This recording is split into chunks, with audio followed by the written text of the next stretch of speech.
शहर के बाहर एक बहुत पुराना स्कूल था जिसके बारे में कहा जाता था कि वहां का क्लासरूम नंबर 13 सामान्य नहीं है। स्कूल के टीचर और बच्चे उस कमरे से दूर ही रहते थे क्योंकि वहां जाने के बाद अजीब अजीब घटनाएं होने लगती थीं। किसी को वहां से आवाजें सुनाई देती थीं तो किसी को परछाइयां दिखती थीं, लेकिन कोई भी सच्चाई जानने की हिम्मत नहीं करता था। एक दिन उस स्कूल में आरव नाम का नया लड़का आया।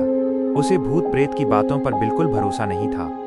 जब उसने क्लासरूम नंबर 13 के बारे में सुना तो वो हंस पड़ा और बोला कि ये सब सिर्फ लोगों की कल्पना है।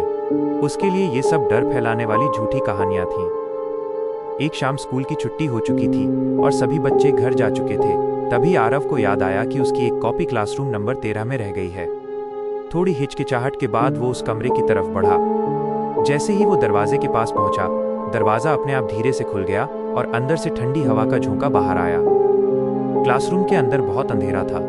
टूटी हुई कुर्सियां और बेंचें इधर उधर पड़ी थीं और दीवारों पर अजीब सी परछाइयां हिल रही थीं। अचानक आरव के कानों में किसी की फुसफुसाती हुई आवाज गूंजी जो उसका नाम पुकार रही थी।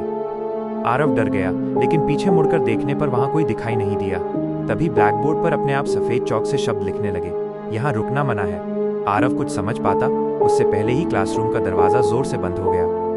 उसका दिल तेज तेज धड़कने लगा और उसके हाथ कांपने लगे। अचानक कमरे के एक कोने में हल्की सी रोशनी दिखाई दी जिसमें एक बच्चे की धुंधली परछाई खड़ी थी। उस परछाई ने उदास आवाज में कहा कि वो भी कभी इसी स्कूल का छात्र था और क्लासरूम नंबर 13 में फंस गया था। उसकी आवाज में दर्द और अकेलापन साफ महसूस हो रहा था। उसी पल स्कूल की घंटी अपने आप जोर से बज उठी और दरवाजा अचानक खुल गया।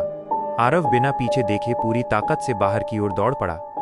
वो स्कूल से बाहर निकलते ही जमीन पर बैठ गया और गहरी सांस लेने लगा। अगले दिन स्कूल में क्लासरूम नंबर 13 पर ताले लगाकर उसे हमेशा के लिए बंद कर दिया गया।